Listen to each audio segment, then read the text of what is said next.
Hello and welcome to Happy Foot, Sad Foot. I'm Travis Helwig. I'm Darren Miller. Wow, what a tournament. That's a wrap. We did it. Wow, I want to thank Michelob Ultra. I want to thank Jake Paul. I want to thank the good people at DAZN. I've really had such a great time. Have you had a good time, Darren? I already miss being in DAZN. With just a short period of time that it's been out of DAZN, I feel like I've lost a new sense of self that I had gained, and now I don't know what to do without DAZN. The only DAZN I know is DAZN. And so I'm going to stay in DAZN as long as I can. Okay, if you're tuning in to talk about the game we just watched, let's do it. All right. I mean, I want to get this out of the way because I had a pretty big flame out last episode after our loss to Esperance. This was a much better performance against a much better team. Flamengo is much better than us. They can spend a lot more than us, and they have. And we are not as good as them, and that's clear.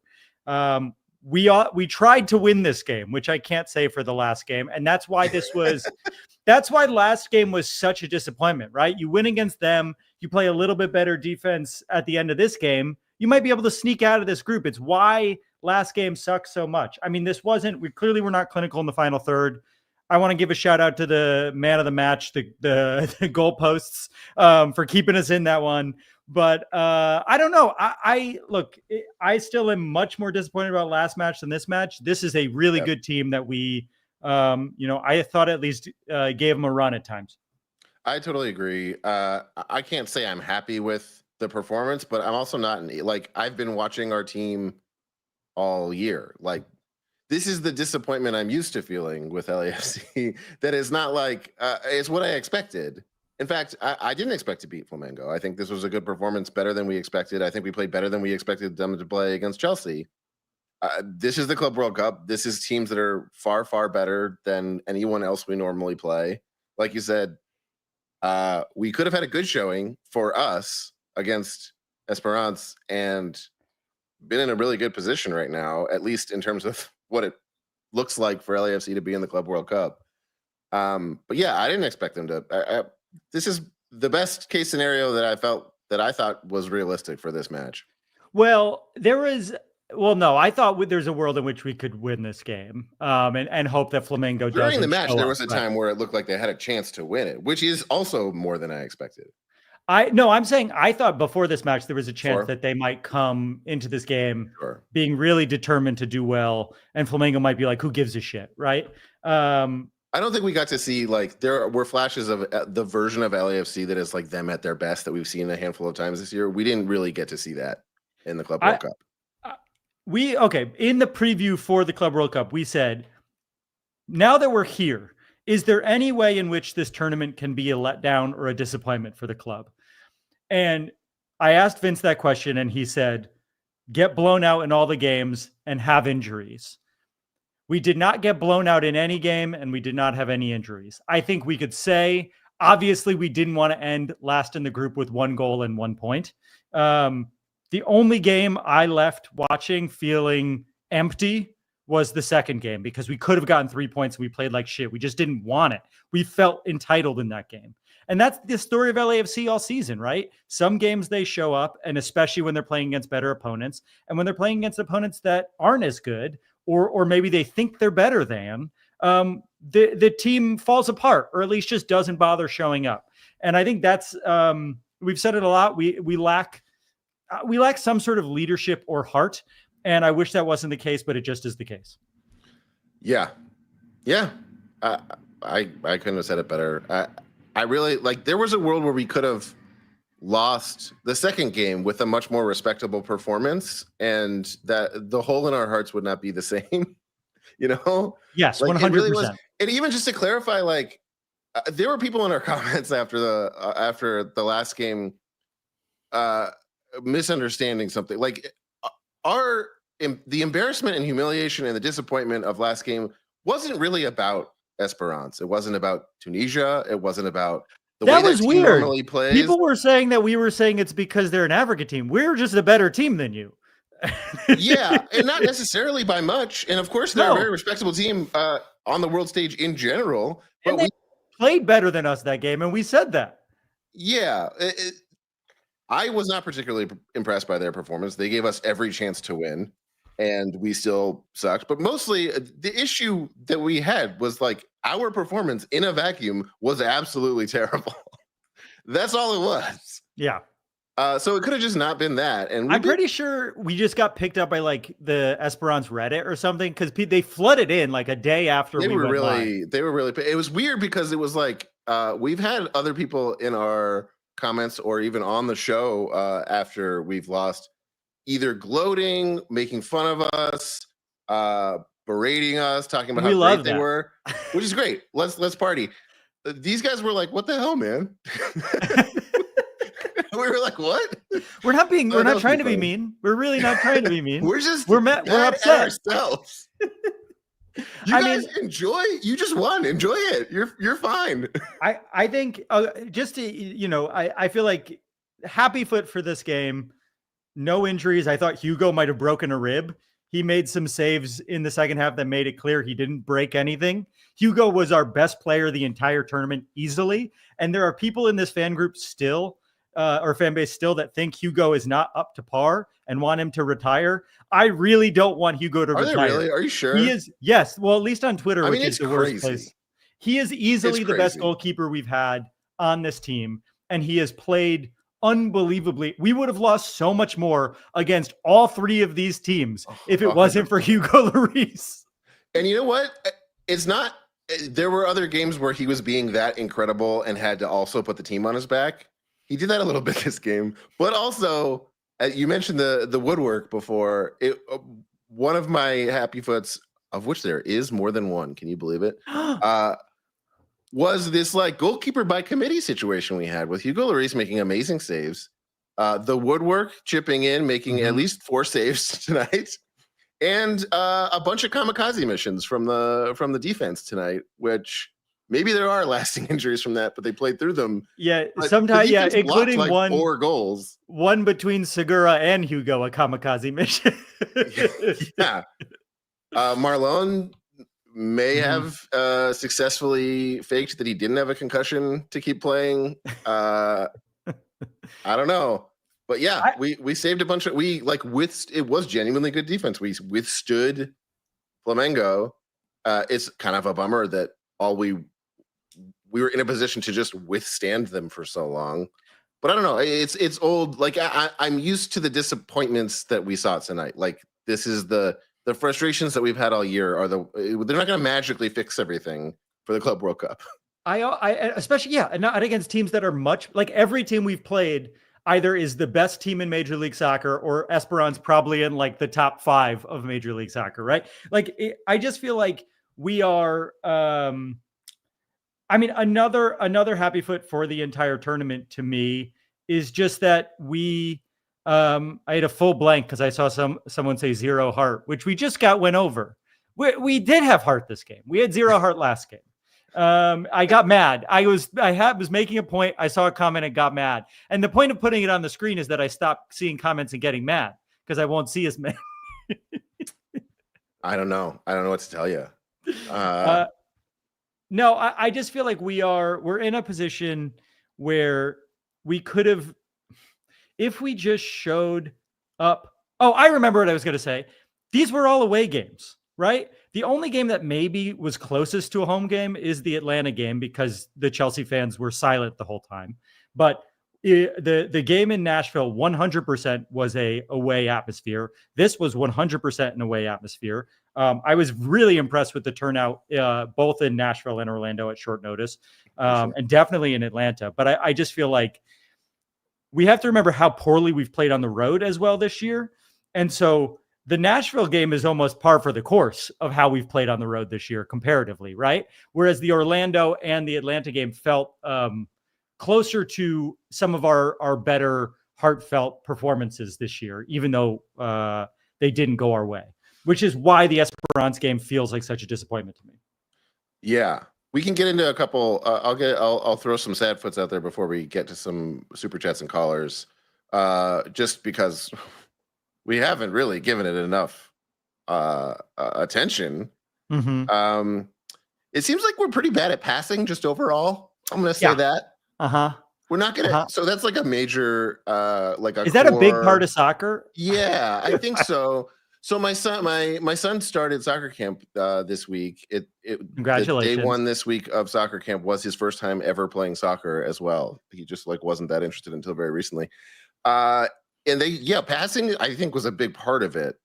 And he's 7, so. But maybe it's one of those things that, like, the T goes away in T-ball. That's like true. maybe passing goes Maybe away. they You start just skipping kick it. over it. You kick it above everyone, and then you run, and It then does seem David like Martinez gives up the ball. Right. It does seem like in these other countries where all these other teams are from, they do seem to work on they're very good at passing. Yes. Running It's also. a different style. They're very good at running, I've noticed, compared to us. It is funny to watch people with quality pace play against Bouanga, and he just can't. He's not as impressive, and especially not Martinez, right? Like Martinez, I think was really exposed this tournament. I think we've seen some comments already. Like David Martinez plays like Bouanga, but does not have the talent of Bouanga yet, and he's maybe my most frustrating. I'm most frustrated with him as a player on LAFC, and I think we really missed Nathan Ordaz these last 2 games where Nathan Ordaz, I did not think was nearly as good as he is. And David Martinez, I thought was much better than he is. Yeah. But Nathan Ordaz plays with so much more intelligence. And it just feels like he has his head up. And David Martinez is just trying to sprint down the field and score. And every once in a while he scores and you can kind of forgive it. But Bouanga's earned that. You haven't, David Martinez. Try to be better each game. You're not there yet. I'm really frustrated with him as a player. Yeah. Yeah, and when we have those issues with passing and ideas in the midfield, our defense is working their asses off trying to withstand the attack, and they finally find a way to get the ball up to our forwards in a situation where it's like, I can't believe it was that hard to get it up that high, and then that's what happens. It's just even more frustrating. Alex says Martinez has a better technical ability on the ball than both of them. Maybe, but once he has the ball, he doesn't know what to fucking do with it. You could be really good at drawing, but if you're blind, you don't know what things look like. If you're blind, if you're blind, new segment. We're looking for a new segment. New segment.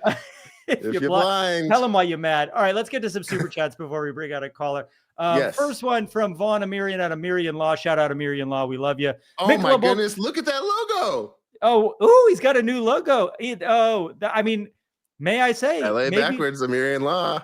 Switch it. I love it. Switch the official. Make some polos. Wear it around on little polos for the team. Yeah. Michelob Ultra, superior player of the match crossbar. Yeah, we touched on it a little bit. Would have been 5-1. Flamengo. No, 5-3. We got some crossbars as well, if we're being honest. If we're playing that game. Sadfoot, I feel like we had 3 or 4 goals called back from offsides this tournament. Offsides traps worked on. Yes, that's my other big Sadfoot. It seems like we have a real problem staying onside, and it seems like even more of a problem because it's really not always the same. It's not like, oh, this guy has a problem. It's kind of everyone. It's like the way it's drawn, whether the play is drawn up, there's no cohesion up front. We're just pretty consistently offside. It's been an issue all year. It was even more of an issue with smarter defenses in the Club World Cup. And that's one of those situations where you look particularly silly when you're not very good at it. Yeah. AWOL says, thank you so much for the super chat. At least our CWC jersey fonts look great. I agree. True. I like that Art Deco font. It's a bummer that we're not going to be able to wear that ever again. We all have the consistent fonts on the back across all kits, maybe third kits. I don't know. They just look really good. They have them in the team store. If you want that, you could also get a Club World Cup patch if you want one. AWOL, thank you so much, for the super chat. Mikey, $4.99. Travis's video quality is finally great. Thank you, Mr. Spectrum. I've been nervous. I've been nervous to ask how we looking. I got a new camera. I've been nervous to bring it up. You do look great. Okay. So what's funny is the Wi-Fi in the corner says my Wi-Fi is really bad. And so I'm interested if maybe it was the camera and Wi-Fi combined, because this is a new camera. And I got the upgraded Wi-Fi thanks to my friends at Spectrum Internet. Spectrum Internet, fast, fun Wi-Fi. Travis, go to spectruminternet.com. No, we can't do that here. Thank you, Mr. Spectrum. I hope you enjoyed your head. I hope you enjoyed the head. All right, please welcome to the show our first caller, and hopefully the last time he calls in. Bringing us down to earth, please welcome Jeff Talk, heel of the foot. How you doing? I'm so happy the chat is blocking your face. Thanks, fellas. So this was a gigantic failure on every level that we had. And there he is. I love it. Remember him after the Club World Cup game or the Club America game? New Jeff Talk arose. Oh yeah. No, but here's the thing. We squandered it. We had all that beauty. We had all that wonder. Okay, keep going. Keep going.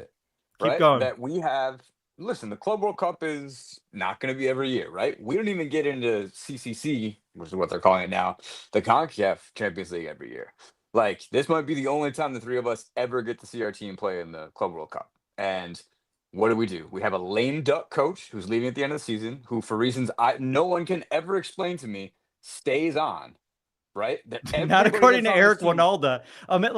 Just fully making the Krasenstein of MLS, just making stories. I don't know if he's making it up. I hope he might not be. I hope at this press conference right now he's stepping down. Yeah, it's possible. We'll know in the next 12 hours. I imagine someone's going to ask him at this press conference. Yep. So dead fish coach, right? Not going to be there. Why would anyone listen to what the fuck he has to say when he's not going to be the one who's telling you what to do next season or telling the GM to keep you or whatever, right? We have 3 attacking DPs, right? We have a guy we got a week ago, a Turkish guy who couldn't stay healthy and couldn't work in the system, the ghost of Olivier Giroud, right? It's very nice that he can still walk around since he is dead 4 and also a DPs. skeleton. And then we have Wonga, right? But we have 2 of those that just 2 slots that aren't performing, and we have a limited amount of spots. And even the U22s, right? Look at the U22s. That's Igor Jesus, who, sure, all right, that's worth the U22 spot. Dave Martinez, who is underperforming. I think that's Cherundolo's fault instead of his fault. But, whatever it is. And then you have... just want to remind everyone, you said that David Martinez is way better than Nathan Ordaz just a few 100%. weeks ago. Oh, brother, I will die on that. If you watch the 2 of those guys play and you think Ordaz is better, you are telling me that you don't know what you're talking about. And that's fine. Okay. Listen, soccer is for everybody, including people who don't know what they're watching. That's fine. That's totally cool. You know what I mean? I'll say one of them has contributed to the team in positive ways this year, and one of them has contributed to the team in negative ways. But sure, I'm sure his technical ability is better. Which parent of those players was popping off on Twitter? Running his mouth and hurting team morale. That's a measure of who's better at soccer. What I'm saying to you is, did that happen? How did I not know about this? Oh, bro, listen! Everybody, go look up what Ordaz's old man tweeted about his kid getting a concussion. Basically, insinuating that Sergio Palencia did it on purpose. That's so funny. I had no idea. Not a great look. Jeff, I love this is how we grow the game. This is great.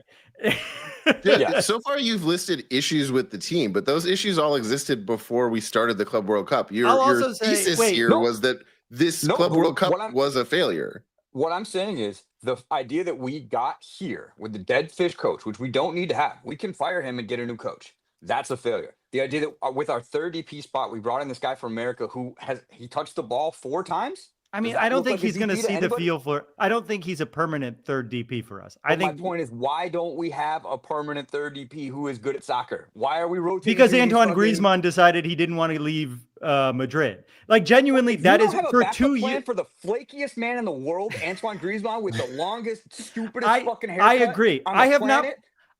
He does have like just about to go play hacky sack hair. Yeah, he has Boulder, Colorado drum circle hair. I do. He's gonna have some things to answer for after he's dead. You know what I mean? I will say, gonna be like, what the fuck, Griezmann? I do think I have not been positive about our roster construction this season, and I really do think there was a lot of.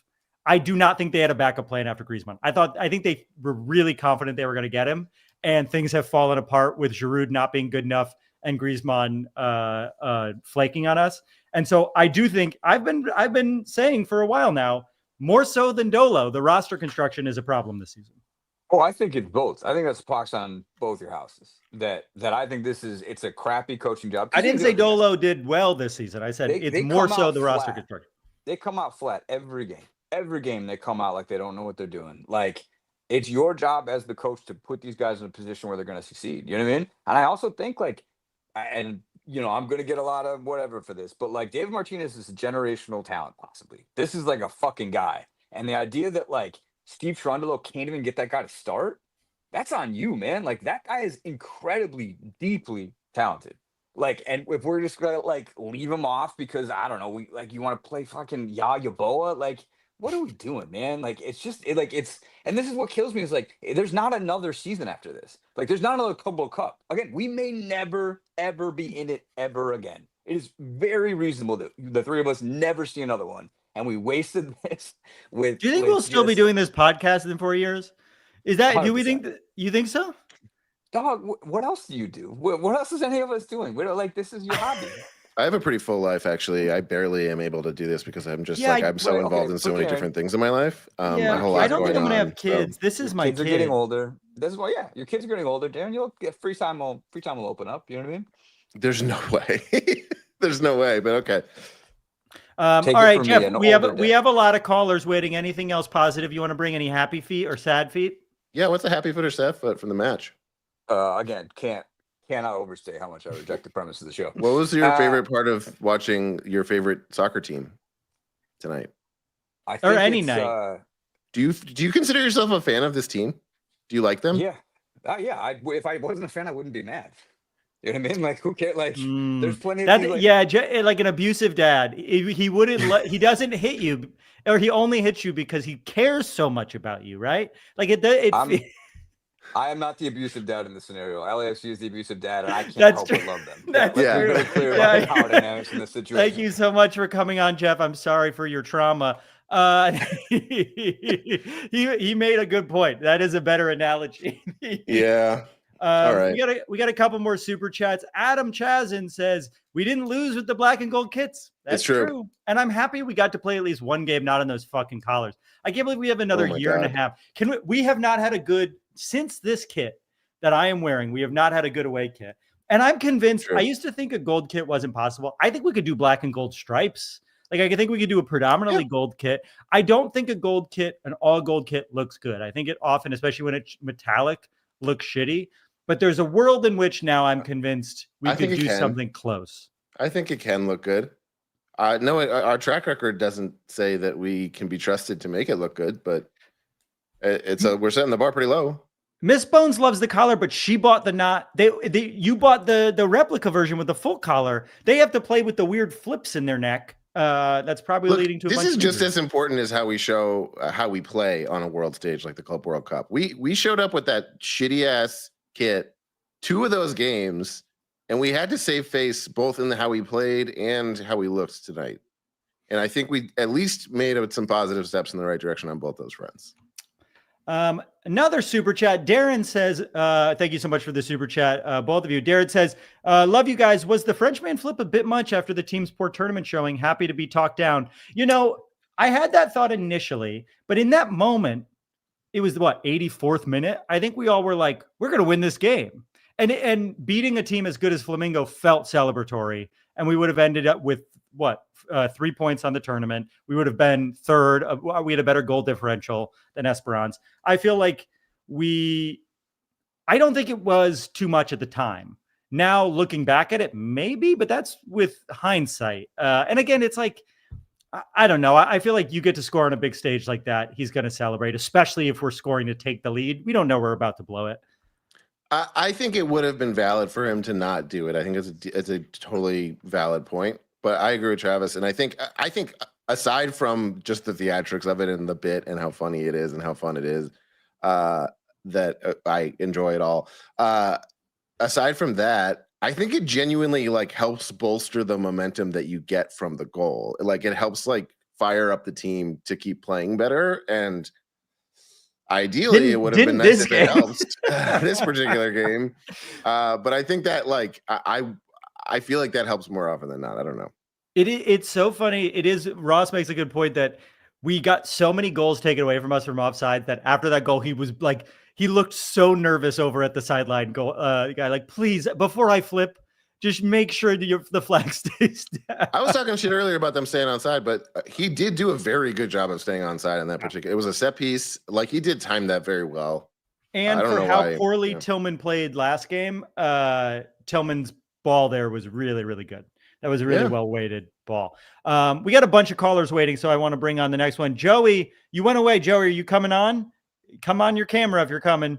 All right, welcome back, Joey. Any happy feet or sad feet? Are you in Orlando? Yeah. Oh, shit. Oh, tell us what it was like. Oh, hell yeah. What's the vibes report? Thanks for bringing the scarf. Yeah, for sure. Danny got me one of the ones on the new 5. I think he got the last one. Danny, great to see you, is. Danny. Yeah. What was the vibe in the stadium? It was weird, to be honest with you. We pretty quickly, and it's probably my fault, ran afoul of the security where they were like, oh, you're yelling in people's ears, so we got to make sure you're sitting in your seats. So we were a little bit bummed because we didn't think they were going to be sticklers about that. And we were a little bit annoyed when the percentages were like 95 Flamengo fans to I don't know, 1% LAFC fans, that they wanted to be sticklers about where we were sitting. So they weren't really letting us be solid. But that being said, the Brazilian fans, I think, were impressed when we chanted and showed up at the tailgate. We were looking pretty good. And there was almost Danny and I, almost saw some shit go down because I think we got a little bit frustrated and threw a beer when we scored our goal. And then when they scored their goal, they threw a bunch of stuff at us. But someone threw a beer at the Flamengo fans or just in the air like we normally do? I'd say maybe a little column A, a little column B. I think we were there were a couple of Flamengo fans who were being particularly tattletale on us and kind of I don't know, causing some of the issues. I will say when you're outnumbered 400-1, don't pick fights, guys. But I have to say, there was something that felt really good about, I don't know, there's something really interesting about being so overwhelmed. And once or twice people commented and said, oh man, we're never like that. But I would say give us 4 or 5 decades. I mean, I think in 60 or 70 years, if we look like this in Orlando, we should. Can I go through here? I don't know. Yeah. I'm trying to pick up a couple of fans who didn't get a ride. So I agree with you that the fan support is a big happy foot for this tournament. On such short notice, we showed out in places that were, each place was at least a 4.5-hour flight, right? You had to take multiple work days off to go to any of these things. And I mean, at the Chelsea match, I got a text from the guy from London is Blue being really impressed with both your turnout and how loud you guys are in the stadium. And I heard a lot of Chelsea fans saying how disappointed they were that we outsang them during the game. Obviously, there were more Chelsea fans there. They just weren't as passionate as we were. Very polite bunch. Yeah. Any other happy feet or sad feet from the stadium, Joey? Well, I'll just say, I was hanging out with Eric Holstrom. Shout out to the Section 128 pod. He was on TV, I saw. Yeah, oh, that's dope. Very cool with his wear the weed hat scarf and such. And I was talking to his wife, and he said his wife was saying that Flamengo is famous for their chants. And I was like, yeah, okay, cool, great. And anyways, yeah. We also ran into a couple of Orlando City employees who are big fans of LAFC because they said, oh, you guys are so cordial when you show up at Orlando. So, okay. Oh, that's nice. LAFC, best supporters in the world. There was go ahead, Danny. Danny pulled over. I was just going to say that, I'm not sure if anyone's aware of this, but there's going to be a World Cup, an actual World Cup with national teams. I don't know about that. It's actually going to happen in the United States of America, but we're all getting priced out of it. So for me, it was nice to get a World Cup experience, fans from a different country in a situation where I wasn't priced out of it. And that's just something I'm grateful for. Yeah, I think that's a really good point, Danny. We're obviously disappointed to end the group where we ended, but the flip side to what Jeff Talk said is we don't know when we're going to get to do this again. And it was a genuinely cool experience to go to one of these games and to get to watch our club play at this stage. So Joey and Danny, drive safe, please. And I'm glad you guys had fun tonight. I really do the fan support is really, really impressive from this club. And like both Seattle and Miami got to play at home. We did not get that privilege, and people still showed the fuck out. And also shout out to people who brought happy foot, sad foot stuff to the game. Yes. We saw them at all 3 games. Awesome. It really meant a lot. We actually, in our cheering section in Atlanta, there was a guy with a Sons of Ben shirt on, and he was just a Philadelphia Union fan that came to the game. And he was like, I want to cheer with you guys because I want MLS to beat Chelsea. That's nice. I was like, we hate you, but thank you. Great. Okay. Yeah. We got one more super chat while that was happening on Sam Ramirez. Thank you so much. Thank you. Any chance for another play-in, replace Chelsea? Has anyone looked into if maybe Chelsea is owned by the same person as someone else? Yeah. Who owns Chelsea? It's an American, right? Maybe the same American that owns. I mean, once you keep going up to the top in these American ownership groups, it's all Palantir. It's all private equity at some point. There's got to be some crossover somewhere. Yeah, it's BlackRock. BlackRock owns all these. It's all BlackRock. They bought up enough real estate that it was thrown in there somewhere. All right, we got LAFC Luke. LAFC Luke, we missed you in Nashville, but we're happy to have you back on. Any happy feet or sad feet? Oh my gosh. Not again, Luke.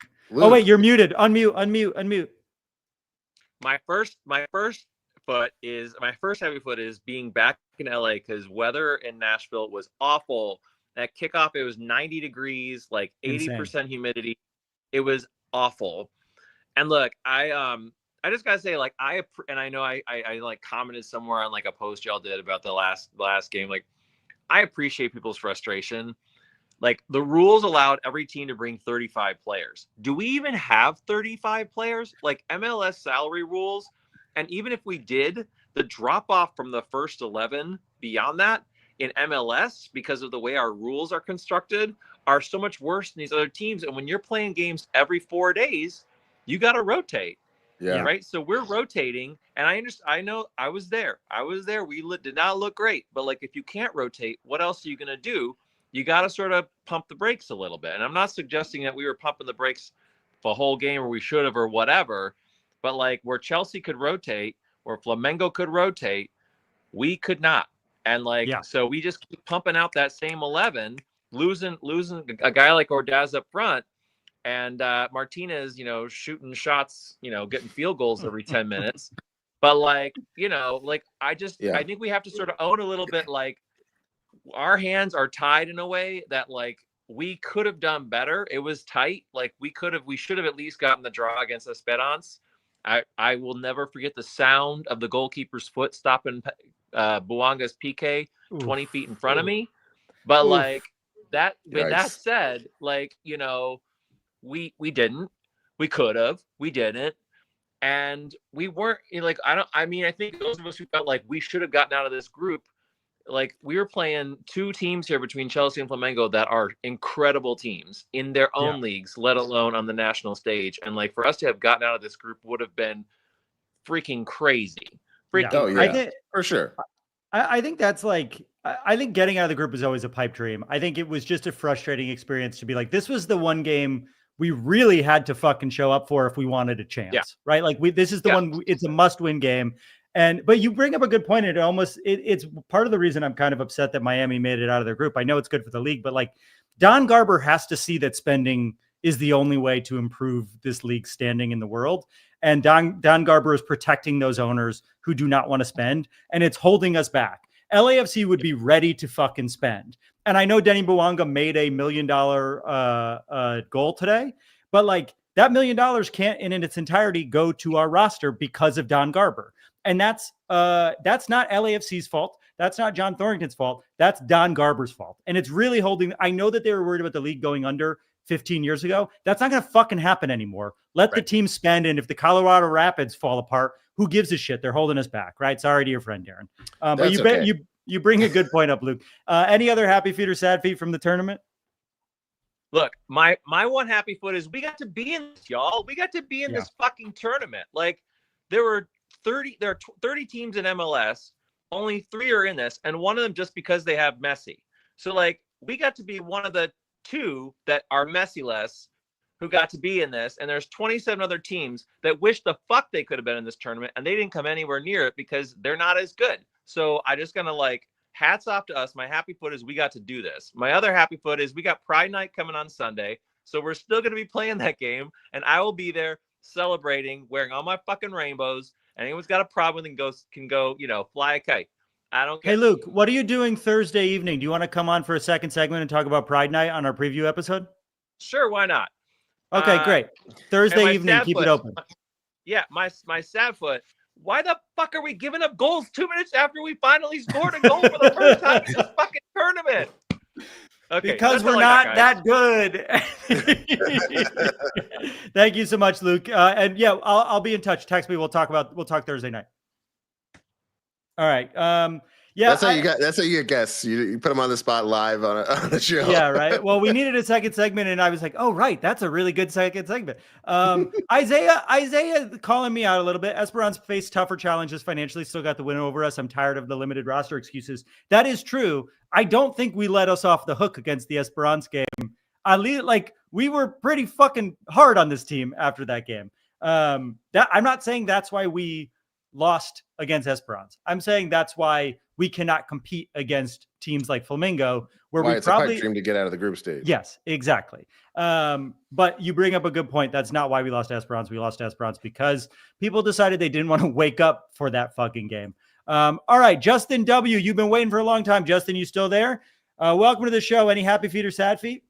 Oh, it's dark. First time caller, long time listener. Thank you for calling. Wow. I had to. I saw that you guys were available, so I was like, why not? Happy foot. I'm take out LAFC from the tournament, and this tournament's still fun. 100%. I don't know. In the what words that of makes Subway me. Takes, 100% agree. I don't know. I don't know what that makes me. But like, I enjoy this tournament. I understand it's a cash grab and yada yada yada. It's FIFA. They're the bad guys. Yada yada. But it's genuinely fun. Like, I'm looking forward to waking up in the mornings and like, oh, there's games at 9:00. There's a game, and like my schedule for the summer is set, and it's fun. Like, it's a good time seeing all these teams play and seeing teams that we don't normally see, the Brazilian teams, the Argentinian teams. It's a good time. Like, I genuinely enjoy this tournament. And I hope everyone does too. You know what's fun about it too? I was realizing, I don't know if they're going to do a Women's Club World Cup. I hope that they are. But like, this means that every summer, if they do one, we have a World Cup, right? Because we have the Women's World Cup, we have the Men's Club World Cup, the Women's Club World Cup, and then the Men's World Cup. That it's nice to know every summer we have something to watch like this. And I have friends who live in Europe who are now turned on to this tournament and believe that it's exciting, especially because the Brazilian teams have been showing up, and the South American teams have been showing up. It's an interesting point that, like, what tournament isn't a cash grab, first of all? And second of all, this is the most cash grab of all the cash grabs. And it's kind of the thing that incentivized everyone to make the level of play what it is and make the tournament as good as it turned out to be. So we're in the world that we're in, and sure, we all don't want to be in this particular type of world, but in this world, that does seem to be the way to make it fun. No, for sure. And they finally figured, for sure. And they finally figured out like the right price to make teams want to participate. Right. And it's the price is $1 billion. So of course the teams are going to want to, that's a lot of money. It doesn't matter if you're Barcelona or if you're fucking, Seattle. It doesn't matter. It's a lot of money. And we only got 1/1000th of that. I want to remind you. It's fucking incredible. It's insane. Well, look, we're going to go back to the MLS and have a lot more money than, anyone else. Well, I don't know if you saw that stat. I don't know how accurate it was. I saw it on Twitter where it was like, oh, Inter Miami's won $27 million worth of prize money. And that's the equivalent of winning the MLS Cup 71 times or some crazy shit. It was like 400 Leagues Cups or something. Yeah, it's fucking insane. Well, the Leagues Cup, you win $2 million if you win the Leagues Cup. So that it's not true, but it's close to. I mean, it's a lot more than winning the Leagues Cup. We won half of a Leagues Cup tonight with the draw. Yeah. Nuts. And my sad foot is like the crippling realization of like where our team is in the grand scheme of things. Like, we're just so fucking unlucky that we're a part of MLS. Like, I know our team's aspirations, and I understand the front office's limitations by MLS rules, but like the fact that we can't do what I know this team can do, and I know the aspirations that our fans have, but we don't realize it until games like today. And for example, a couple years ago, I think it was about 10, 15 years ago, Tigres in Mexico, out of Monterrey, they were able to participate in the Copa Libertadores. And that's like the Champions League version of the one down south in South America. That's the best teams from Argentina, best teams from wherever, everywhere, Brazil, yada, yada. And since they knew they were going to go, they spent $50 million on bolstering their squad so that they could compete. Not only did they compete, I think they got to the Final Four. Like, they did really well. They brought in Gignac, who's probably the best striker in fucking La Liga in history, but they were able to spread their wings and compete. They were able to do it. And it sucks because people are starting to realize that we can't do the same. We can't. Yeah. Teams like Miami can't. It's just that they have a Messi, right? Like Seattle can't. No matter how great our ownership teams are, doesn't matter how good our front office is, this is the best that we could possibly do. Regardless of whoever the fuck our coach is, regardless of our roster construction, we're just hampered by what MLS gives us, and it sucks. Yeah. And with that being said, I don't want to hear like, oh, promotion, relegation. I don't want to hear that because Mexico doesn't have it. Argentina doesn't have it. Brazil has a very weird version of it. That doesn't mean anything. It's just, are we spending money? Yes or no? Like, you see all these teams in Europe, you see all these teams in South America who knew that they were going to be a part of this tournament, spent tons of money to participate and to look good. Now, I am going to give JT a little bit of kudos because he did bring in Dilrosun. I mean, he did something. The other two teams didn't. He did something in those 3 weeks that we knew we were getting in. But it's just, it's kind of like crippling knowing that we will always be handicapped. Yeah. And there's nothing we can do about it. It's part of it's both, right? It's part of what makes it heartening tonight's performance, because you can show the world, like, look how close we are if we can just change a few things. Like, we really can compete if the context changes a little bit. That's what I really feel like we should have been able to show in the second game with a better result than this result. But Flamengo's such a good team. We came so close to beating them, and we tied them. We can still be outmatched by them, but in a much better situation financially, and beat them. Yeah. I also think, like, there's people who say, and especially the owners who don't want to spend money, that this is for parity's sake. There are ways to allow spending that also allow parity. If you look at the NBA has had a different winner for the last, I think, 8 years, something like that. There hasn't been a back-to-back winner in a very long time. And it's because they developed a system that makes it really difficult for teams to spend outrageously, but they still can if they want to. And it forces parity. So let me pause there. The NBA has parity. It does. It absolutely does. And that's what they want. But when you compare the NBA to the rest of the global leagues, the reason why the NBA is still the best is because they're still spending godly amounts of money. That's what I'm saying. Right? I'm saying you can still spend all that money and have parity. And it's these owners in like Colorado not wanting to fucking spend any money. Yeah, they don't care about the league. Yeah, of course. And there's like salary floors. So like all the teams have to spend an X amount of money. They have to, right? And so you get, and that's fine. But the beautiful thing about the sports, and it doesn't matter what sport it is, every once in a while you'll get Oklahoma City Thunder, right, with Durant and Harden and Westbrook. They played against the young Luka in Madrid and lost to a team with a fraction of their salary. But that's why you play the games. So like we can become the Premier League. We can still be capped. We can just 100%. Increase the amount of spending. It's possible. Yeah. And it's one of those things that's super disheartening because it's just like we're choosing not to. Yeah. Justin, we have some other callers waiting, but I mean, I agree with you 100%. I think like this is the big thing holding us back, regardless of who our front office is and who our coach is. Thanks so much for calling. I know it's your first time.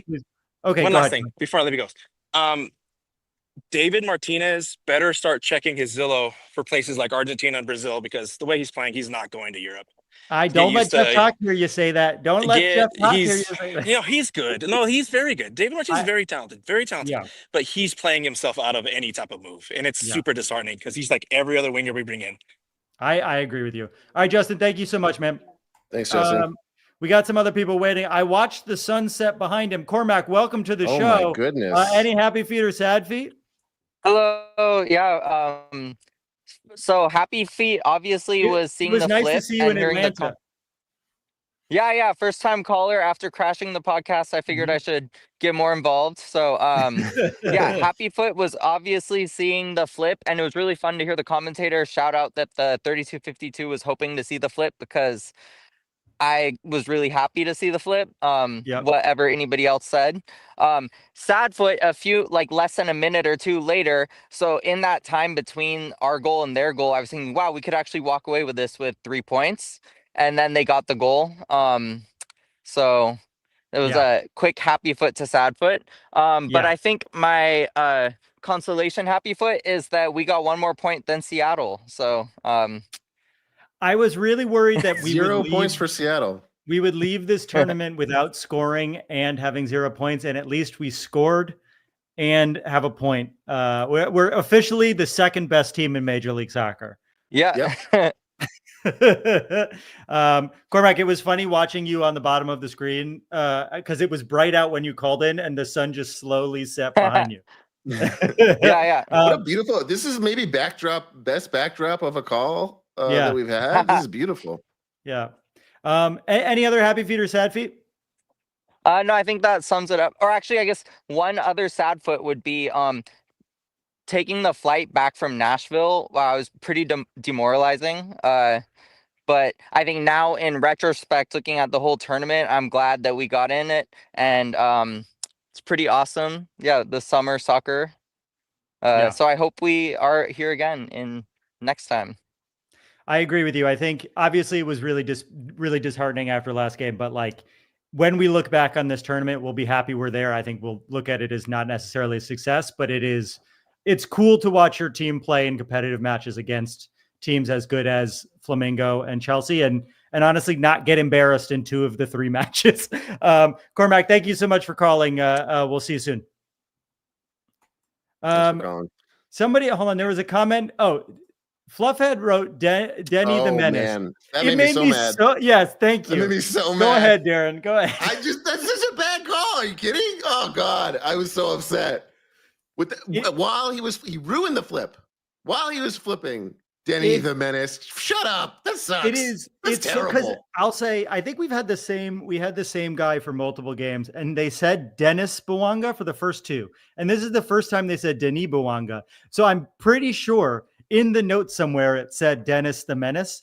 And then when it happened, finally, they knew it was the wrong pronunciation. And so he read the note and it didn't fully Denis the Menace. That made me so mad. At least say Denis the Meni or something like something. Do something. What a blown, truly a blown call. Yeah.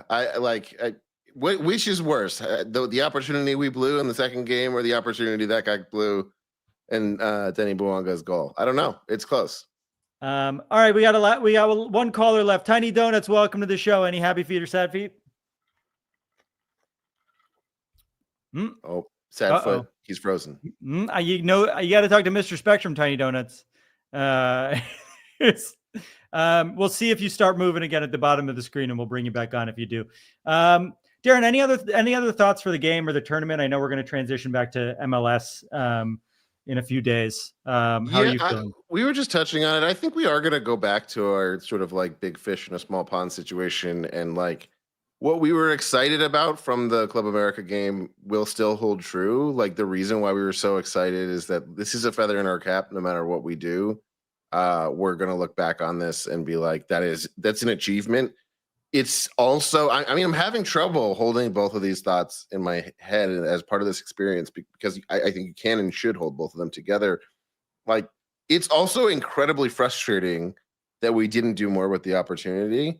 And they just both are true for me. Like, it was a really huge accomplishment for this very young club It means a lot that we made it there. We did play well considering our situation in 2 of the 3 matches. Also, just like maybe like you said, maybe the worst experience watching this team play of all time happened to occur in the same trip. Like the worst performance we've ever seen from them. Certainly the saddest I've felt after a game outside of at a point where we needed a good performance, maybe more than any other game, save a handful. It is the saddest I've felt Really, after truly a game terrible.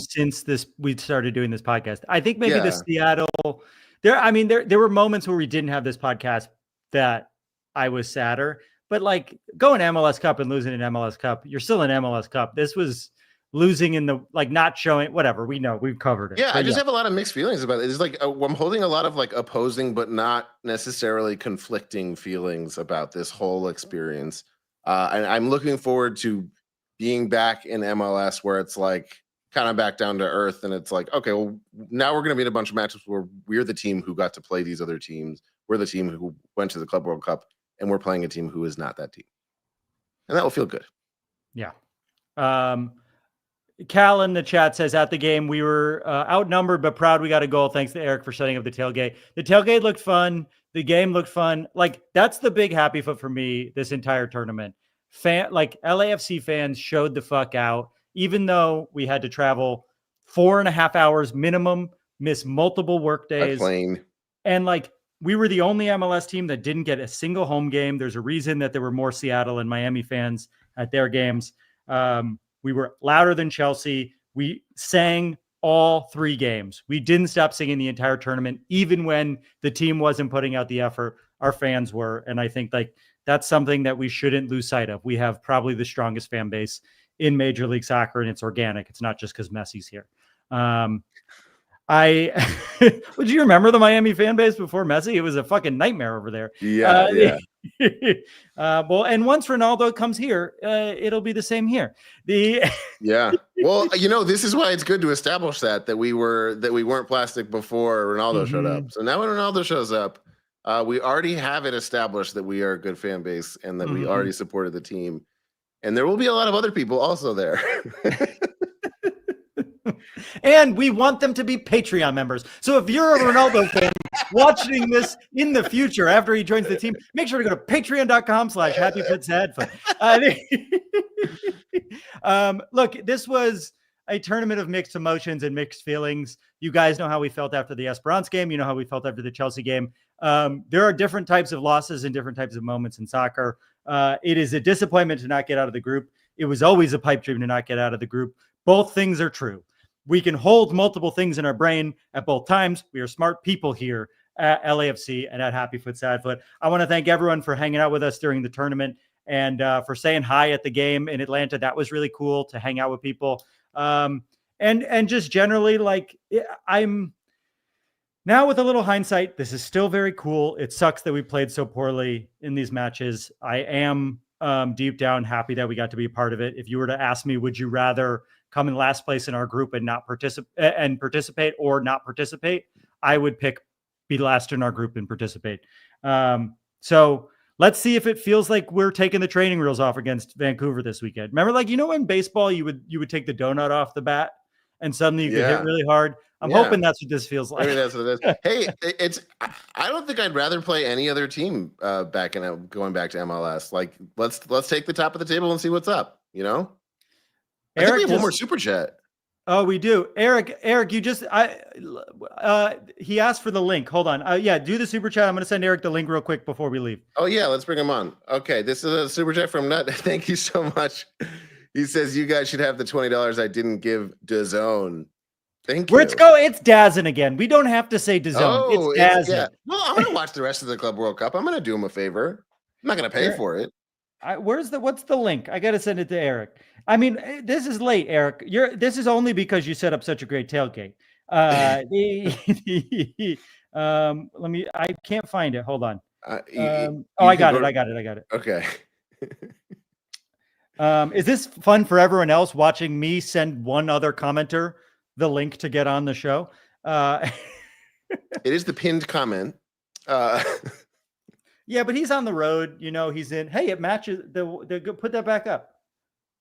Okay. Oh, Look yeah. at it. Let's check that out, huh? Travis is vamping by noticing that two things are orange. And now Eric is here. Thank God. Welcome to the show, Eric. Hey. We've been going long enough that you've made it back to your hotel. Eric, how was the game? Oh. Thank you so much for organizing everything out there in Orlando. How you feeling? Any happy feet or sad feet? Oh man, I mean, happy feet is always the 32-52. No matter what this team does, no matter how shitty we play, no matter how shitty our coach prepares us for the team, our fucking fans like turn out every game, no matter how much they are. Man, there was like 40 of us in the stands. The Flamengo crowd was rowdy, and like we held our own, man. We would chant. We couldn't hear any of the Flamengo fans or else. I'm sure you guys did on TV, but like, man, we represented. That's all I gotta say. My voice is pretty scratchy. I'm sure. I want to say after our goal, they cut to you hammered high-fiving people. So we were on a lot of tequila tonight, man. A lot of tequila. Like we're LA. Like we drink tequila. Like that's how we represent our city. I mean, there's no other spirit. I think if you're like pick one spirit and that's Los Angeles, and you go tequila, like what are you gonna top that with? I bought a lot of people shots of tequila in Atlanta. If you happened to see me in the corridor, I was like, do a shot with me. Yeah, my wife, Maria Claudia, she was here too. She was talking Hi, shit Maria. in Portuguese. Hello. Oh, yeah, I love it. Brazilians very quiet at the end of the game. Besides me, right? You That's guys, we saw great. you guys on TV. You were fantastic in the stands. Yeah, I mean, Thank you. anytime they wanted to show an LAFC fan, they basically went to our tiny little section and like had all of us in one camera shot.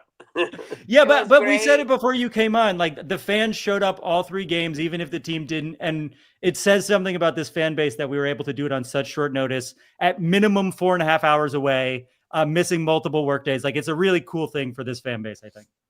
Yeah, Yes. no, I mean, honestly, like it's any of the listeners that haven't been to like away days, it's amazing how resourceful we are and how we pull together. We had no drums, we had no capo. So like basically we just started deciding what we were gonna do.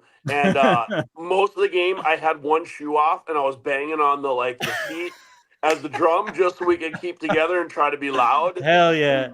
And yeah, that's what you got to do. Sometimes you got to improvise. And man, everybody had a blast. One of the guys in it was a dad with some kids, and he kept bringing me and one of the other guys beers so we could just keep like trying to keep the beat and singing. And since we were so little, we kind of had to pick our battles. Like we had to wait for the Flamengo fans to kind of die down, and then we would like fire up because there was only 40 of us. We could only do so much at a time. So yeah, You're hampered by the fan roster rules. You know? Yeah, no, They gotta it was get rid of guerrilla these roster rules. Yeah, it was fucking guerrilla warfare in the stands for us. Like, but man, no, I'm super proud of everybody. It was such a blast for those. Maria, did you fist fight anyone? No, we didn't fist fight anybody. We came close. We came close because some Flamengos fans started like coming into our area and then turning and like chanting and singing at us. So we just started doing LAFC in their face, like middle fingers, and security ended up kicking them out of our section before it got gnarly. But yeah, like we weren't taking no shit. Yeah, Good. but I think we did bring a very nice contribution that MLS has to the soccer scenario in the world, where the fans can talk to each other, like they are opposite, but only in the field. So we spoke during our tailgate with a lot of Brazilians, a lot of Flamengo fans that came when we started to chant. They came, they made videos, they spoke with us, which I believe MLS has contributed a lot for this friendly environment in soccer. This would not be able to happen if it was somewhere else besides here, the US. Yeah. So I think this is a huge Especially San contribution. Diego. Yeah. Huge contribution, because as a Brazilian, I had never seen this behavior of soccer fans anywhere in the world. So I'm very proud. I'm very proud to be here, to be Los Angeles, and we kicked asses tonight. I was so proud. There was just 1 or 2 minutes between our goals, but it made it worth it. Oh my God! Yeah, we had the jump for LA Football Club when the hear goal their came. silence was amazing. thing. Hell yeah. Right? Hell yeah. Only for a little bit, only for a tiny little bit. But it was a great did. little bit. Yeah. It was. It was. I think that's Thank a you, great place to guys. leave it. Thank you. Eric, Thank remind you everyone guys where they for could everything. listen to your show. Yeah. Section 128. It's on YouTube and Twitter, and you can follow me at Eric Holstrom at Twitter. We're on live Monday nights at 6 p.m. Great. Well, and thanks again for setting all this up. I know a lot of people were really thankful for it. See you guys soon. This is how we grow the game. We grow the game We grew the by game. hitting a shoe against a pole. Yes. Well, Maria rules. I like Maria. I mean, she's right. Fans talk. We could talk to other, like, we did up the status of like US and MLS fandom. We showed other teams, like the Red Dragon fans, like they showed the world who they really are. Like they showed up in a way that everyone did notice. Like people noticed this shit. We had 2 weeks and no home games, and we fucking showed out. And that's the thing I'll take away from this more than anything. One final super chat. Francisco, thanks so much. $9.99. Here's to us getting a young center back. Do you know something we don't know? $9.99. That is within the roster rules. We Yeah, love it. thank you. And again, that $5 of that goes to us, the rest to YouTube.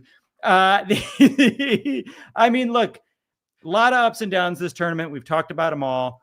More than anything, I'm proud to be a part of this community, and I'm so thankful to be an LAFC fan. And I'm so thankful to live in the city of Los Angeles. And I wish that Don Garber would stop being such a piece of shit. But if he wants to come on the show, we love him. That's our show. Come on the show, Mr. Garber. Mr. Please, Garber, Mr. please, Garber. Mr. Please, No, Mr. Garber. I'm only sucking one C-suite man a year. Vince he isn't here, so I'll say it. That's sports, baby. That's sports, baby. This has been awesome. Thank everybody for hanging out.